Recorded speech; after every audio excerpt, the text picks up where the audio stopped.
In the outer suburbs of Viridia County, the sunsets were like works of art. The sky, over the golden yellow of the cornfields and the green of the endless meadows, was painted in shades of pink, orange, and purple, as if poured from an artist's palette. However, at the last house where the Keller family lived, where the ordinary suburban homes ended and the land began to grow wild, even the most beautiful sunsets were tainted by a strange, metallic smell seeping from the garage. It was the smell of ozone, of solder, and of unrealized dreams. For Richard "Rick" Keller, the garage was a sanctuary, a laboratory, and a temple. The world outside was a world of unpaid bills, the curious glances of neighbors, and the dull weight of mediocrity. But behind the creaking door of that garage, Rick was a king, the ruler of his own kingdom of inventions, theories, and grand plans. The walls were covered with half-dismantled electronic devices, whiteboards scrawled with incomprehensible diagrams, and faded photographs of cloud formations from his amateur storm-chasing days. In one corner, a homemade Tesla coil stood silently. In another, a weather balloon launcher made from bicycle wheels and a lawnmower engine, which seemed destined never to be completed, was rusting away. Rick was one of those men who carried the scent of failure, but he would never admit it. For him, every failed project was just another step on the road to ultimate victory. In his eyes was a dangerous mixture of a child's pure excitement and a gambler's desperation.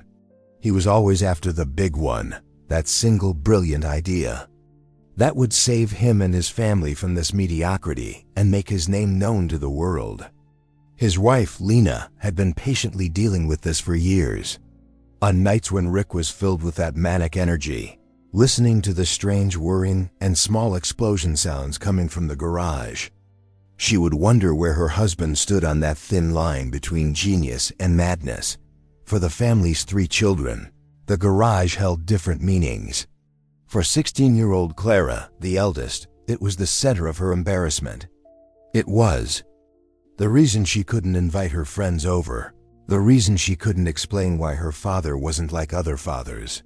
For 12-year-old Sam, the garage was a wonderland. His father was a superhero, and he was eager to be his sidekick. And 7-year-old Leo, for Leo, the garage was simply where his father was. Small, with blonde hair and an imagination as vast as the Viridia sky, Leo idolized his father with an unquestioning love. He believed every story his father told, watched every project with admiration. Although he didn't understand Rick's complex scientific explanations, he understood the fire in his father's eyes.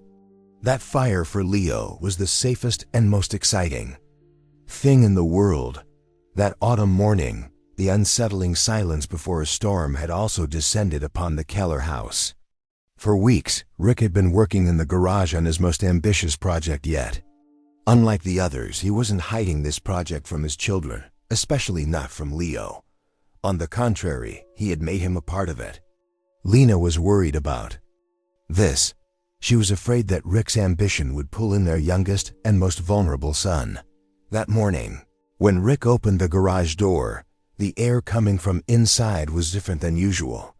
It no longer smelled just of ozone and solder. In the air was the scent of tense anticipation, of a countdown, and of an inevitable fate. And in the very center of the garage, hidden under a silver, shiny tarp that stretched from the ceiling to the floor, stood something massive, almost alive. This was Rick's big idea. The brilliant, the terrifying idea that would either save them from this life or swallow them forever. "All right, folks, the big moment has arrived," Rick called out, his voice echoing in the clutter of the garage. His voice carried the enthusiasm of a ringmaster presenting the most exciting show. Sam dropped the wrench in his hand and was instantly by his father's side, his eyes shining with anticipation.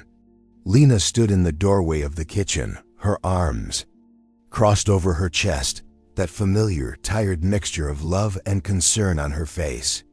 Clara had only stuck her head out of her room's door, rolling her eyes at this new madness, but Rick's real audience was Leo. the little boy was clinging to his father's leg, looking at the massive, mysterious shape in the middle of the garage. With a mixture of awe and fear, "Are you ready, pilot?" Rick asked, ruffling Leo's hair. Leo was too excited to answer with words. He just nodded his head vigorously. Rick grabbed the edge of the silver tarp like a magician brandishing his cape. "And here it is, the vehicle of our careers, our dreams, and our future. Project Silver Wing." With a single fluid motion, he pulled the tarp away. What was underneath was breathtaking. It was neither an airplane nor a balloon. It was an object, straight out of a child's dream. About 6 meters in diameter, it was shaped like a classic flying saucer, resembling two giant inverted plates. Its surface was created by joining hundreds of aluminum foil-covered panels with industrial adhesive, and thousands of rivets. The sunlight, seeping through the garage's dirty windows, danced on this handmade metallic surface, giving it a glow that was both cheap and otherworldly. Underneath, a small box-like passenger capsule made of plywood was suspended. Every detail screamed of both a genius's creativity and a father's desperate, limited budget. It was both a work of art and a pile of junk. Sam's mouth was wide open in amazement. "Dad, it's a UFO." "No, son," Rick said, his chest swelling with pride. "This is not a UFO. This is an experimental atmospheric vehicle. It runs on helium. But its design allows it to use wind currents in a way no one has ever done before. It doesn't fly. It soars in the sky." Lena took a worried step forward. "Rick, what is this? Is it safe?" The children ... "Safe?" Rick laughed. "Lena, this is more than safe. This is our ticket. This is the big idea." After making sure he had everyone's attention, he continued, "We're going to launch this. The sensors and cameras inside will collect revolutionary data about the upper layers of the atmosphere, about storm formations. This isn't just a science project, it's a spectacle. The news channels, the weather agencies, maybe even a reality show will be lining up. The genius in the garage and his family. Do you see? This is what will save us from this life." The manic fire in Rick's eyes had now turned into a blaze. He wasn't just talking about an invention. He was preaching a sermon of salvation. But Leo wasn't hearing about fame or money. He was just looking at the magnificent, magical spaceship his father had created. Rick noticed his son's admiration. "Come on, co-pilot," he said, and lifting Leo into his arms, he carried him towards the small capsule underneath. The inside of the capsule was a microcosm of Rick's genius and his mess. An old car seat, a control panel with flashing lights, and a lot of wires. Rick sat Leo in the seat. "This is the command center, Leo," he whispered. "All the data will be collected from here. You will be the heart of this ship." Leo ran his small hands over the fake buttons on the control panel. His eyes were shining as if he had seen the stars. In that moment, inside that small plywood box, he wasn't just a child. He was an explorer, an astronaut, the most important person in his father's greatest adventure. Lena felt her heart tighten as she watched this scene. She knew Rick wasn't doing this with bad intentions. He just wanted to provide a better life for his family. But his methods, he was using his son's dreams as fuel for his own dangerous ambitions. And as she looked at that silvery, shiny, yet so makeshift flying saucer, Lena was afraid that it wasn't a ticket to salvation, but a one-way ticket to disaster. The night before the launch, the air in the Keller house was charged with the static electricity of an approaching storm. Outside, the wind howled over the meadows, creaking the wooden frame of the house. But the tension inside was even more intense than nature itself. This was rehearsal night. Rick had been planning this night for weeks, choreographing every detail, every line, every silence with the precision of a theater director. In the middle of the garage, the silver wing stood like a metallic ghost. In the dim light, Rick was pacing with a stopwatch and a notebook in his hand, with the air of a general commanding a small army. "All right, everyone, to your positions," he called out. His voice rang with a forced cheerfulness. "Remember, this is just a rehearsal. But in the real thing, we won't have the luxury of making mistakes. Everything must be perfect." Lena stood in the kitchen doorway, her arms crossed over her chest again in silent protest. Her face was pale. Clara had refused to leave her room. The sound of music seeping from under her door was her own declaration of rebellion against this family madness. Only Sam and Leo were there. Sam, though reluctantly, was checking the valves on the helium tanks, carrying out his father's every command like a military order. "Leo, my pilot." "Come on over," said Rick. Leo came running, wearing the shiny, silver-colored jumpsuit his father had given him. It was made by applying aluminum tape to an old raincoat, but in Leo's eyes, it was a real astronaut suit. Rick knelt in front of his son and held him by the shoulders. He looked into his eyes like a hypnotist. "Now we're going over the plan. One last time, okay? This is our biggest secret. A game. The most exciting game of hide-and-seek in the world." Leo nodded eagerly. "Tomorrow morning, when the silver wing takes off, everyone will think you're inside the capsule," Rick whispered. "But you won't be. Just before the craft lifts off, you will silently hide among the boxes at the back of the garage. Got it? Like a ninja. Like a ninja," Leo repeated, his eyes shining. "While everyone is panicking and looking for you, you will quietly slip into the house through the back door. And go straight to where? The attic," Leo chirped. "That's my smart boy, to the attic. You will wait there in the little base I've prepared for you. Water, cookies, and your favorite comic books will be there. No calling out to anyone. No making noise until we find you, understood? This is the most important part of the mission." Lena couldn't watch this scene any longer. "Rick, don't," she whispered, her voice trembling. "Please. He's just a child. This isn't a game. You're making him lie. You're asking him to lie in front of the whole world." Rick stood up and turned to his wife. The manic fire in his eyes gave way for a moment to a cold, steel-like determination. "This isn't a lie, Lena. It's a story. People love stories. We're giving them a story about an ordinary family doing something extraordinary. What do you think will happen to Leo? He'll hide in the attic for a few hours. Then we'll find him. Everyone will breathe a sigh of relief. He'll be a hero, so will we.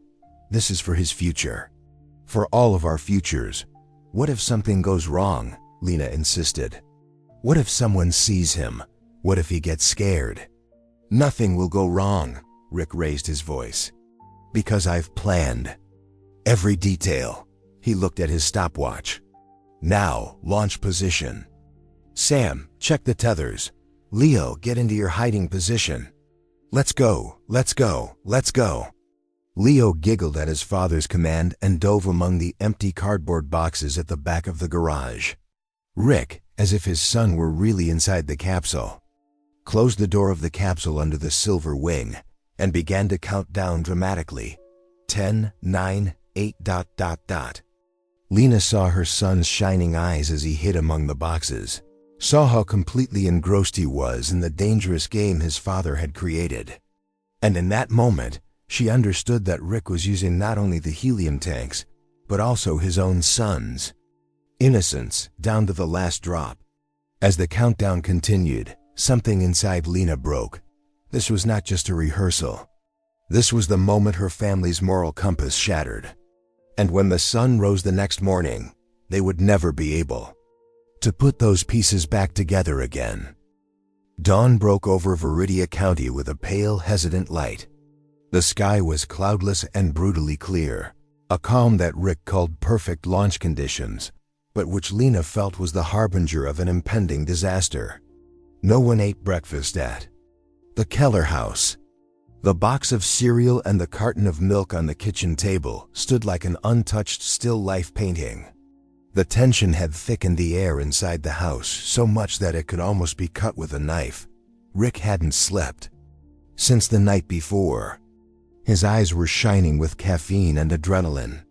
In the garage, he muttered to himself as he made the final checks, mimicking the pre-launch rituals of an astronaut. Sam was like his father's shadow, silent, his face pale but loyal to his task. Clara never left her room. For her, the outside world was less real than the small, safe universe behind her door. The most difficult role fell to Lena. She was the most reluctant but most important actress in this theater. The lines Rick had made her memorize pricked at her mind like thorns. She tried to arrange her face into the expression of a worried but unsuspecting mother. But all she saw in the mirror was the reflection of a frightened accomplice. At exactly 7 in the morning, Rick called out from the garage, "It's time." This was the moment the curtain rose. Lena, her heart pounding against her ribs, took Leo by the hand and led him to the garage. Leo, in his silver astronaut jumpsuit, was sleepy but excited. He had a serious expression on his face, as if he understood the gravity of the mission his father had given him. "Is everything all right, pilot?" Rick asked without a hint of hesitation in his voice. Leo nodded. Rick hugged his son one last time. It wasn't the affectionate embrace of a father, but the moment a director whispers final instructions to his lead actor. "Remember," he whispered in his ear, like a ninja. Then, everything happened with a terrible speed. Just like on rehearsal night, Rick pretended to put Leo in the capsule. The capsule door closed with a solid thud. At that moment, at his father's signal, Leo silently dove among the cardboard boxes at the back of the garage like a shadow and disappeared from view. "Tethers free," Rick shouted. Sam pulled the mechanism that released the final holding rope. There was a moment of silence. Then, the lifting power of the helium overcame gravity. The silver wing began to rise from the ground, slowly at first, then accelerating with a soft whoosh. It was makeshift but magnificent. The sunlight glittered on its aluminum foil-covered surface like 1,000 tiny stars. Without touching the garage ceiling, it floated out through the open door into the clear morning sky. It rose and rose and rose until it became a shimmering silver dot in the blue expanse of Idea. As soon as the craft was out of sight, Rick's body convulsed. He put on his most convincing, most horrified expression. "No," he moaned. "No. No. One of the tethers, it broke loose too early. Leo. He fell to his knees and buried his head in his hands. It was the best performance of his career. Now it was Lena's turn. All eyes were on her. Rick was looking up at her from the ground, his eyes commanding. Now. Sam looked at his mother in fear. He knew this game wasn't real, but his father's. Panic was so convincing that for a moment, even he began to doubt. Lena was frozen. Her legs wouldn't support her. The lines in her mind were a jumble. She couldn't do it. She couldn't tell this lie. But then, she saw the mixture of pleading and threat in Rick's eyes. And in that moment, she understood that they had started down a path of no return. To turn back from this lie could destroy everything, even their fragile family unity. She ran to the kitchen on trembling legs. She lifted the receiver. With trembling fingers, she dialed 3 numbers. 911. When the calm professional voice on the other end of the line answered, Lena closed her eyes and told the biggest lie of her life. Her voice was that of a real mother, a mother, living her worst nightmare, choked, broken, and hopeless. "My son," she sobbed. "My son, he got into a flying balloon his father made, and it took off. Please find him."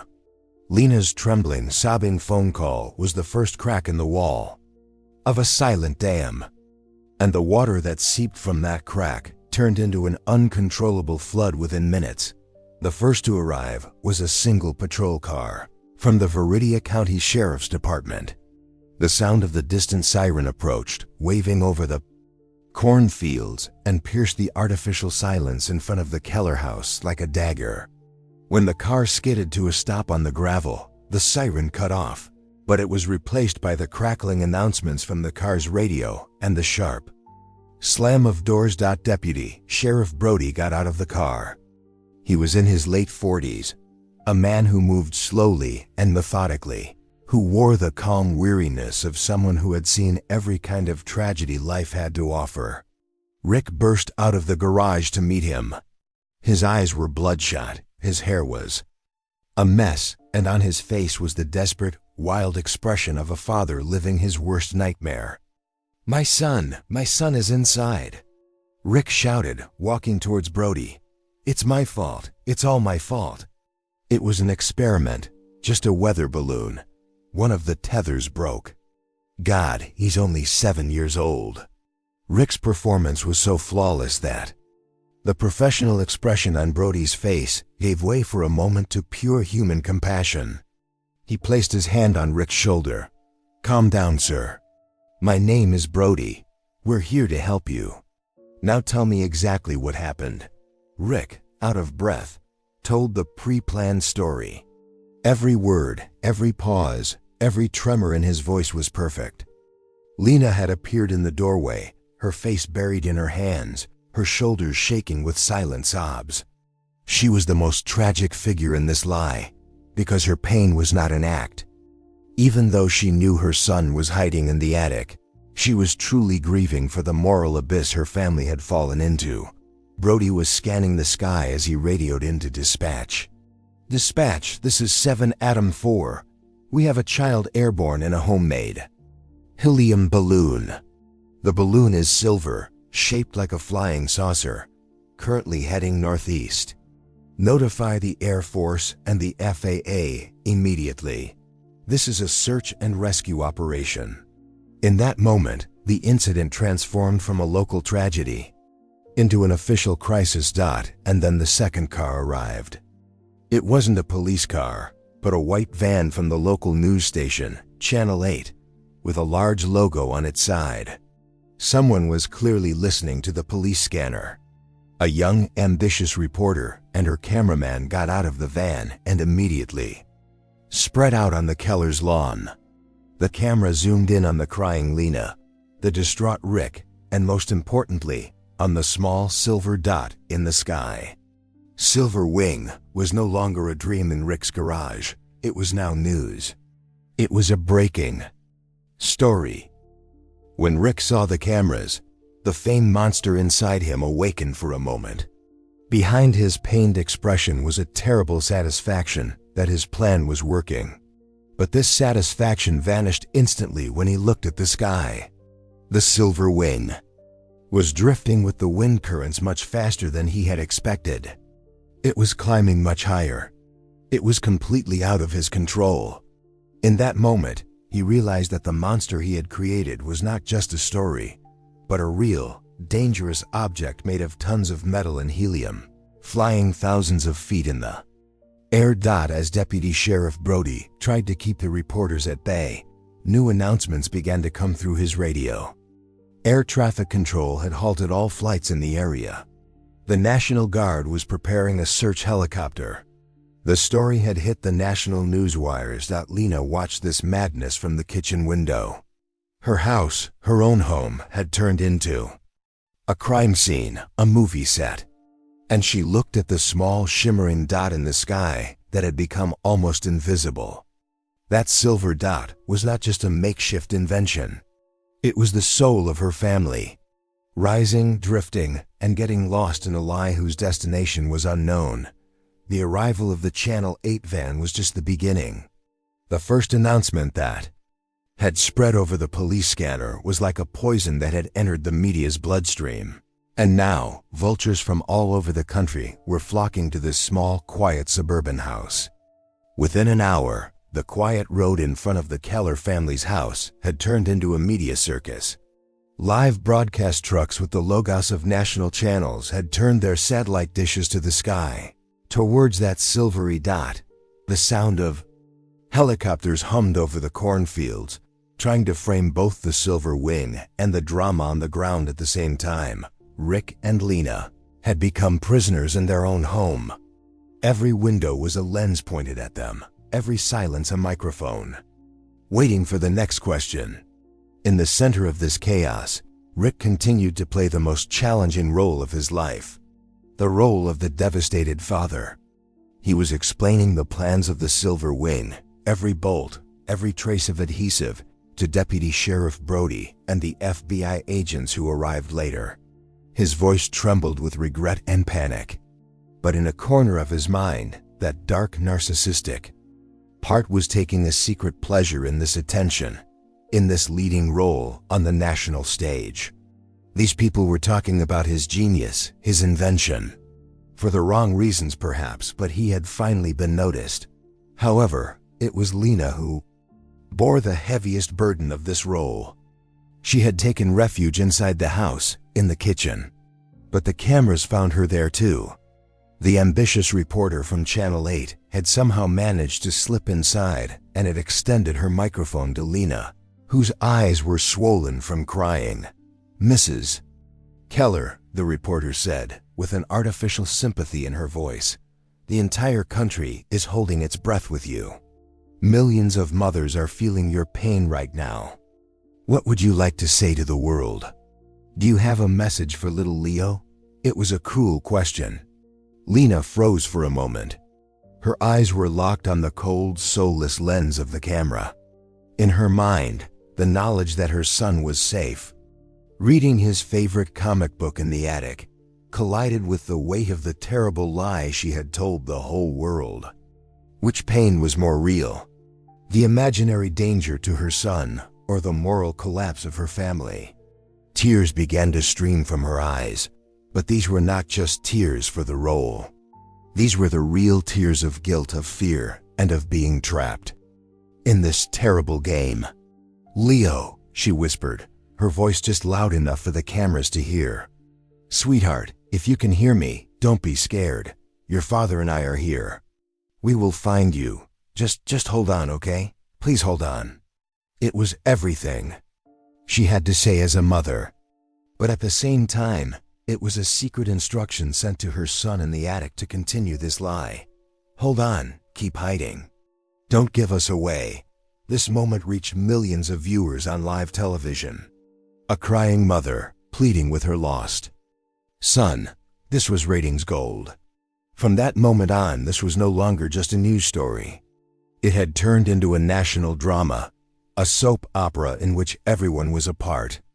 People were glued to their televisions at work, in cafes, at home, watching the silver dot in the sky and the grieving family on the ground.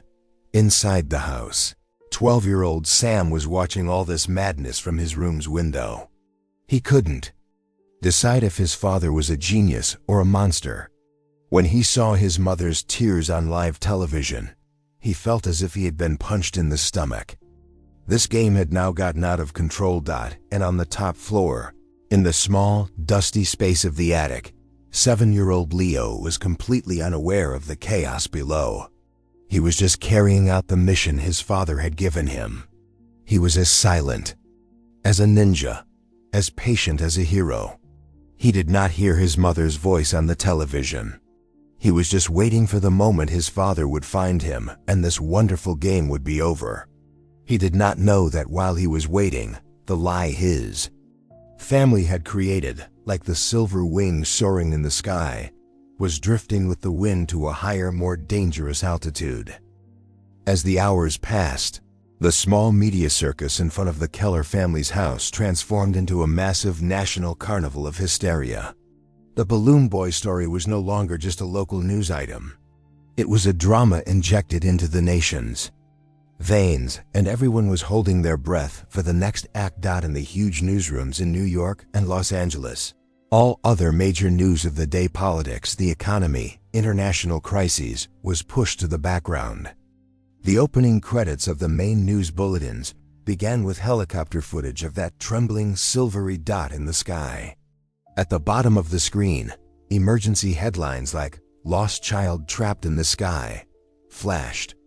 Experts were invited to the FAVA studios. Meteorologists discussed where the wind currents might be taking the balloon, psychologists analyzed the family's trauma, and engineers, using images from Rick's garage, debated the structure and potential weak points of the silver wing. Rick Keller had suddenly achieved the fame he had dreamed of his entire life, but it was not as he had imagined. He was not being called the genius in the garage, but the negligent and irresponsible father. On live phone-ins, hosts asked him questions in a tone that was both pitying and accusatory. "Mr. Keller, how could you conduct such a dangerous experiment in a place a small child could access?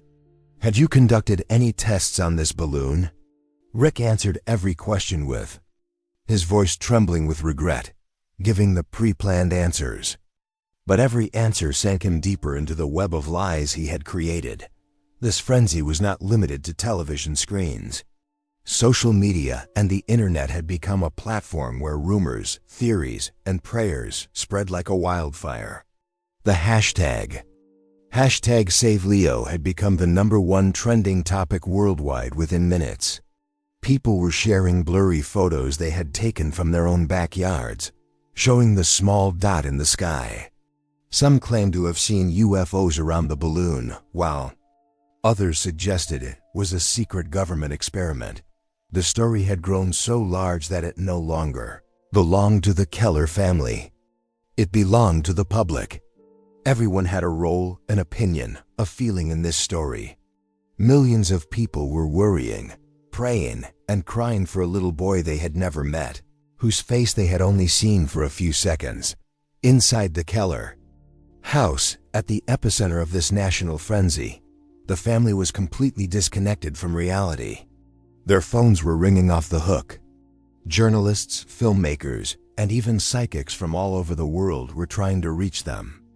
As Rick tried to manage this flood of communication, he was also talking to the authorities, but he was no longer in control. The story itself was in control, and the story had turned into a self-feeding, insatiable monster. The sky was no longer just a place where a child was lost. It was also a hunting ground. 2 Black Hawk helicopters from the National Guard had appeared in the skies of Viridia County, like giant, metallic dragonflies in pursuit of a silver prey. The deafening roar of their rotors drowned out the higher-pitched buzz of the media helicopters, vibrating the windows of the Keller house. This sound was a loud declaration that Rick had completely lost control, that the event now belonged not to him, but to the state. The helicopters were approaching the silver wing from a careful distance. The pilots were wary of both the wind current suddenly moving the balloon and of damaging the makeshift structure and causing a potential disaster. The live broadcast cameras were transmitting this dangerous dance to millions of viewers. On the screen, the image of the small homemade flying saucer floating next to a massive military helicopter was both tragic and absurd. It was the moment a person's imagination came face to face with the technology of one of the world's most powerful armies. On the ground, the situation was even more chaotic. People were not content to just watch on their televisions. They were getting in their cars and driving to Viridia to be a part of this historic moment. The small, quiet road leading to the Keller family's house had now turned into a bumper-to-bumper parking lot. People were leaving their cars in the fields along the roadside and walking towards the Keller house with binoculars, cell phones, and picnic baskets, as if they were coming to a concert or a sporting event. This crowd was not just made up of onlookers. Among them were groups wearing #SaveLeo t-shirts, forming prayer circles. Conspiracy theorists were trying to explain that it was all a hoax with pamphlets in their hands, but no one was listening to them. Street vendors had already started selling cotton candy and hot dogs. One family's darkest drama had turned into another's weekend entertainment. Deputy Sheriff Brody was helpless as he tried to manage this chaos. The few officers he had were not enough to stop this human flood of hundreds, even thousands. People were entering the Keller family's yard, trying to look in through the windows, taking souvenir photos in front of the garage. The house had been transformed into a sacred site, a pilgrimage center, Rick watched this scene in horror from behind the living room curtain. His plan was to attract attention, but this was a monster. A monster he had created, but one that had grown too big for him to feed. Every curious face reflected his own lie, his own moral bankruptcy. These people were not there to share his pain, but to consume it. Lena, on the other hand, had taken refuge in the upstairs bedroom. She was pressing a pillow over her head to block out the roar from outside, the sound of the helicopters. But the sounds were seeping in through the walls, through the glass. These were not just the noises of a crowd. This was the voice of her conscience. Every cheer, every siren was an echo of the lie she had told. She understood then that no matter how this story ended, these sounds would never be silent for the rest of her life. As the hours turned to afternoon, the situation in front of the Keller house had transformed from a media camp into something between a carnival and an apocalypse. The crowd was no longer just a curious mob, but a living, breathing organism with its own rules and dynamics. Deputy Sheriff Brody and his men had tried to form a thin security cordon around the house, but it was like trying to stop a tsunami with a cheesecloth. People were ducking under the police tape, trampling through the neighbors' gardens, climbing trees for a better view. In the very center of this chaos, Rick Keller was facing the toughest test of his life. The authorities were shuffling him from one room to another inside the house, asking the same questions over and over. What was the balloon's maximum altitude? How much oxygen is inside? Was there an emergency landing mechanism? Rick answered every question in a tired and trembling voice. But in a corner of his mind, a calculator was ticking away, calculating the potential returns of this drama. Book deals, movie rights, exclusive interviews.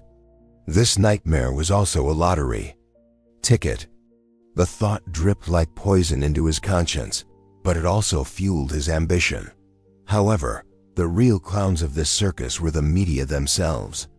Reporters from different channels were competing with each other to get the most dramatic angle. One was interviewing a crying neighbor. Another was trying to find Sam and Clara's old school friends to get memories of what kind of a boy Leo was. The story had now completely lost its connection to reality.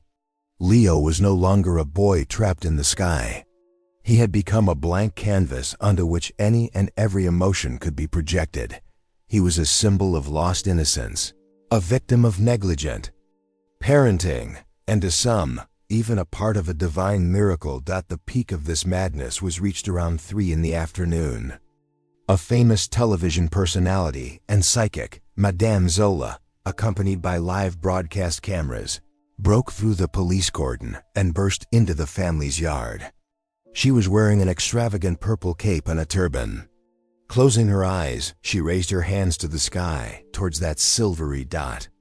"I can feel him," she whispered, her voice instantly captured by the microphones and broadcast to millions. "His little soul, he is scared, but he is not alone.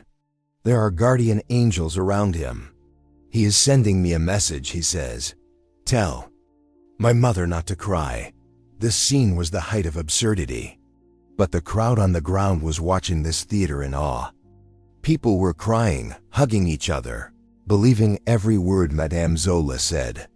Inside the house, 16-year-old Clara was watching this scene from her room's window.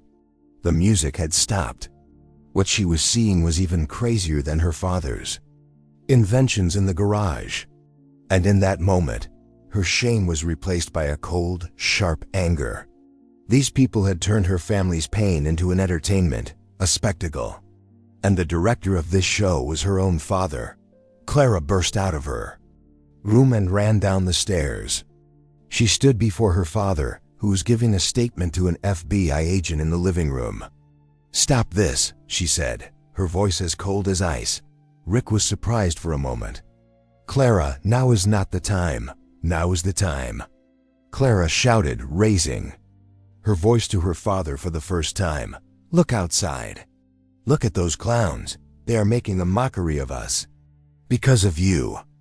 Because of your stupid, selfish lie. Where is Leo, Dad? Tell them. End this circus. The room fell silent. The FBI agent looked at Clara in surprise, then at Rick. Rick's face had turned pale.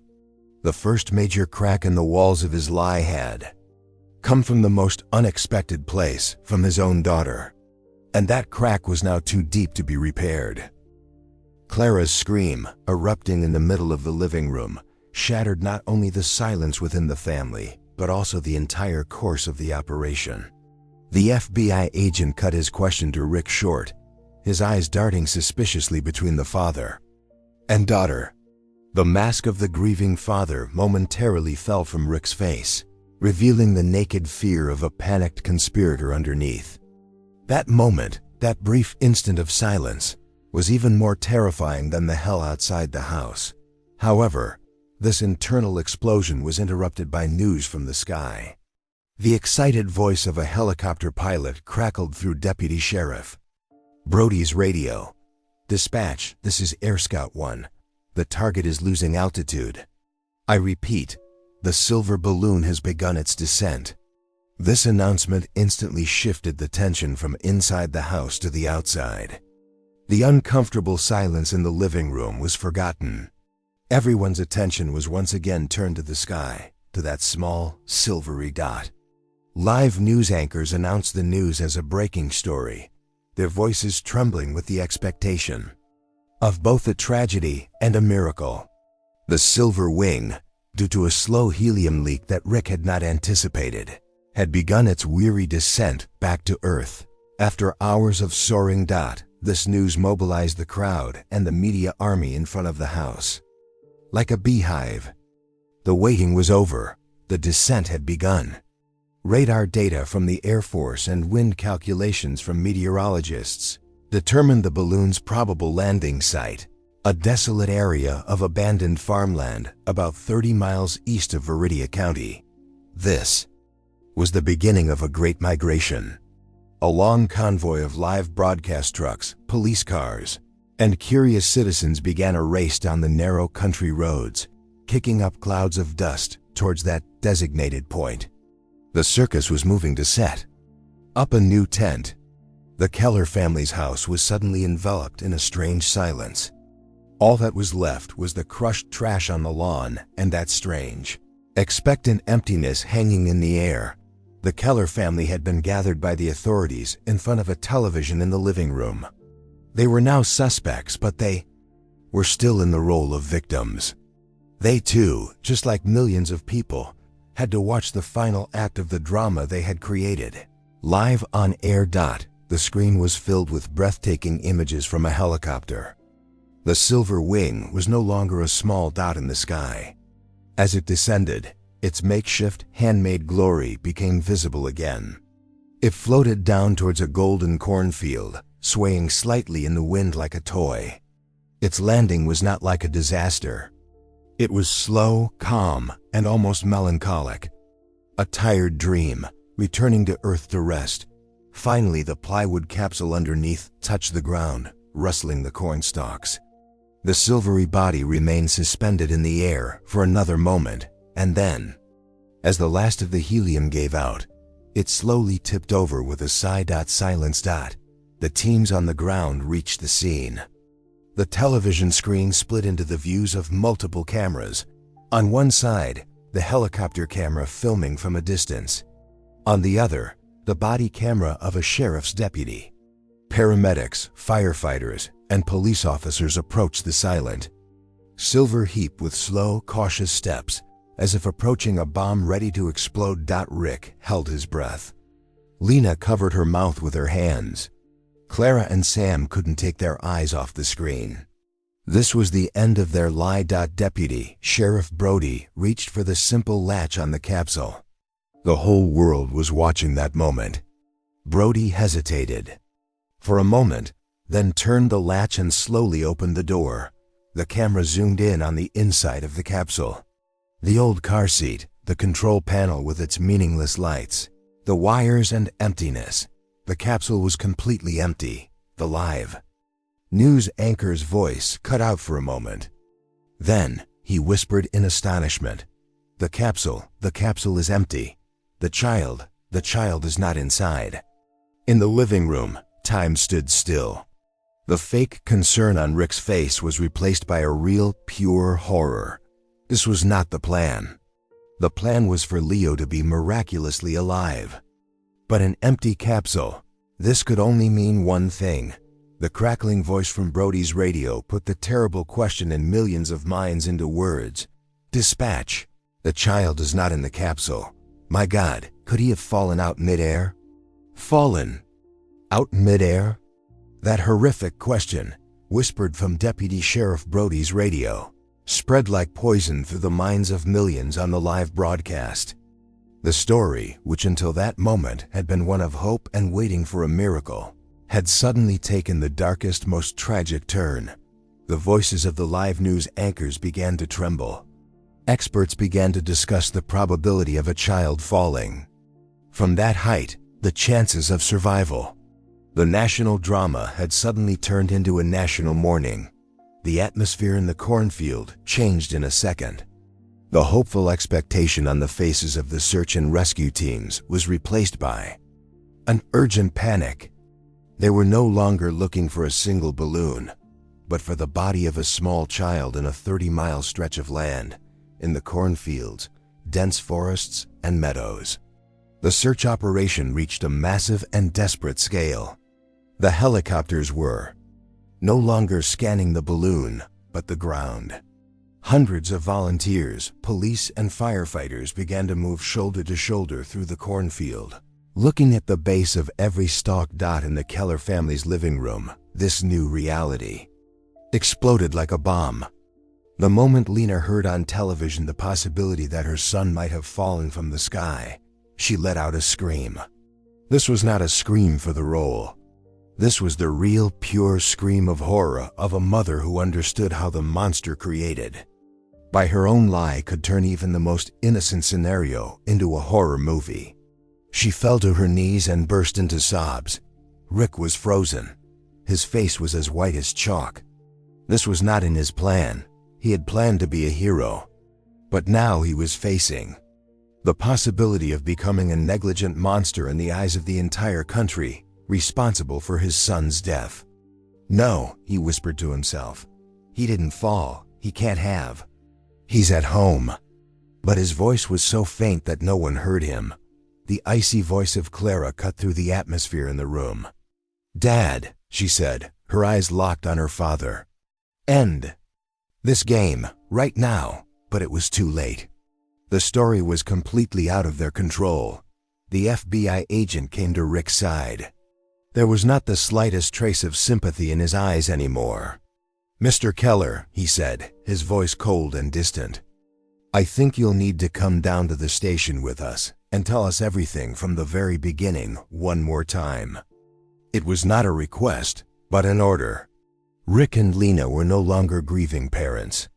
They were the #1 suspects. Just then, Deputy Sheriff Brody gave the order to start a search of the house. "Look everywhere," he told his men. "Maybe the kid never got on the balloon. Maybe there was an accident at home and this is a cover-up. The attic, the basement, the garage, look in every hole." This was the final fatal flaw in Rick's plan. He had thought everyone would be looking at the sky, that no one would focus on the house. But now, the chaos he had created had come back like a boomerang, targeting his own home, his own secret. 2 police officers headed for the stairs leading to the upper floor. Clara followed them, with both fear and a strange determination on her face. One of the officers noticed the small square hatch in the ceiling of the corridor. "The attic is here," he said. He pulled over a chair, stood on it, and pushed the hatch open. Down below, in the living room, Rick and Lena were listening in horror to the sounds coming from the stairs. Rick wanted to shout, "No, stop," but his voice wouldn't come out. Lena, between her sobs, could only whisper a single word: Leo. Upstairs, the police officer turned on his flashlight and shone its beam into that dark, dusty space. The light first illuminated old boxes, cobwebs, and wooden beams, and then, in the farthest corner, It fell upon a small blonde-haired boy in a silver astronaut jumpsuit, curled up, reading his favorite comic book. Leo blinked at the sudden light and looked up. On his face was the innocent surprise of a child who has just been found in a game of hide-and-seek. "You found me," he whispered, smiling. "You found me." Leo's innocent, smiling whisper from the attic descended upon the lower floor of the house with the silence of a bomb. Those two words had, in an instant, turned an hours-long national drama into a cheap play, and a family's tragedy into a shameful crime. The announcement from the police officer's radio, "The child has been found at home, he's safe," cut through the search and rescue operation outside like a knife. The desperate search in the cornfield stopped. The helicopters hovered in the air, and the story that millions had been watching, holding their breath, came to the most unexpected, most banal end. In the living room, Rick Keller's world collapsed. The last glimmer of hope on his face was extinguished, leaving only an empty, meaningless acceptance. Lena's sobs gave way to a silent, shuddering sigh. The FBI agent didn't say a single word to them, he just looked. In that gaze was disappointment, disgust, and the cold anger of a professional. When Leo was carried down the stairs in a police officer's arms, the atmosphere in the room was frozen. The little boy, unaware of what was happening, reached for his mother. But Lena, instead of hugging him, just buried her face in her hands. In that moment, Leo felt for the first time that something was wrong. This was not part of the game. The familiar fire in his father's eyes was gone. There was a pain on his mother's face that he had never seen before. The truth, like a flood, engulfed first the house, and then the entire country. The balloon boy. Hoax, that's how the headlines read the next morning. The Kellers, who had been called a heroic family just a day before, were now the most hated people in the country. The media circus did not leave the front of their house. It just changed its tone. The pitying reporters were replaced by angry commentators and psychologists who tore the family apart. The curious crowd in front of their house had given way to an angry mob that hurled insults and threw eggs at their windows. The hashtag Save Leo hashtag had been replaced by hashtag Keller Lies. The cold, sterile whiteness of the interrogation room was the complete opposite of Rick's chaotic kingdom in the garage. He was no longer a genius. He was just a suspect being questioned. At first, he resisted, trying to stand by his story. He said it was a misunderstanding, that Leo had gotten scared at the last minute and hidden. But the evidence, Sam's reluctant testimony about the rehearsal night, the email drafts found on Rick's computer sent to reality show producers, tore down the walls of his lie one by one. His collapse came in the 10th hour of the interrogation. What broke him was not the evidence or the threats. What broke him was the silent, tiny image of his son, Leo, giving a statement accompanied by child psychologists from behind the one-way mirror of the interrogation room. In that moment, Rick fully understood what he had done. Not for fame or money, but to suppress his own feelings of failure. He had used the being who loved him most, who believed in him most, his own son, as a pawn. His confession came like a dam bursting. He told everything. The big idea, the rehearsal, the role he had made Leo memorize. He was crying as he spoke. But these were not the tears of guilt like Lena's. These were the tears of self-pity, of a man who had lost everything. The court case lasted for months. Rick and Lena were tried on a series of charges, including misleading the public, wasting emergency resources, and child endangerment. Rick tried to take all the blame, saying Lena was under duress. But the court played Lena's 911 call over and over. In that call, there was not the voice of a victim, but the trembling determination of an accomplice. Rick was sentenced to a few years in prison. Lena, on the condition of losing custody of the children, received probation. The Keller family officially ended in that courtroom that day. But the real punishment was not the one given by the court. The real punishment was life itself, When Rick got out of prison, he was a different man. The manic fire in his eyes was gone, replaced by an empty, tired look. No company would hire him. The inventions in his garage no longer stood as sparks of genius, but as monuments to a madness. He was no longer just Rick Keller. He would be known for the rest of his life as the Balloon Boy's father. Lena took the children and moved hundreds of miles away from Viridia to a small town where no one knew them. She changed her last name. She built an invisible fortress to protect her children from the ghost of the past. But sometimes at night, after the long days working as a cashier at the supermarket, when she was sitting alone, she could still hear the echo of that 911 call in her ears. Clara was the first to leave home for college. She never spoke to her father again. She built her own life as far away as possible from her family's toxic legacy. But the last name she carried, in every new person she met, created a moment's hesitation, a glimmer of recognition, and cruelly reminded her of who she was and where she came from. Sam withdrew into himself. The heroic image he had of his father was replaced by a deep distrust. He lost his interest in science. He never went into a garage to invent something again. And Leo, the balloon boy, he was the most innocent victim of this story. He grew up, went to school, made friends. But he could never be just Leo. He was always a story. A video still circulating on the internet. A talk show joke. A "do you remember when?" question. Every new person he met would, after a while, ask him that question. "Aren't you that kid?" The few hours of play his father had put him through had turned into a shadow that stole his entire childhood, his entire identity. Years later, one evening, Leo, now a 17-year-old young man, was sitting quietly in the living room with his mother. On the television, there was a documentary called History's Greatest Hoaxes. And on the screen, suddenly, that familiar silvery flying saucer appeared, soaring in the sky, followed by the image of that small blonde-haired boy in an astronaut jumpsuit found in the attic. Leo did not take his eyes off the screen. There was neither anger nor sadness on his face, only a deep, incomprehensible weariness. He turned to his mother. "Why did he do it, Mom?" he asked, opening the subject for the first time in years. "Why didn't he let me really fly?" Lena saw the deep, innocent disappointment behind her son's question. Leo didn't care about the lie or the fame. He had only lost the adventure his father had promised him, the dream of touching the stars. Lena took her son's hand.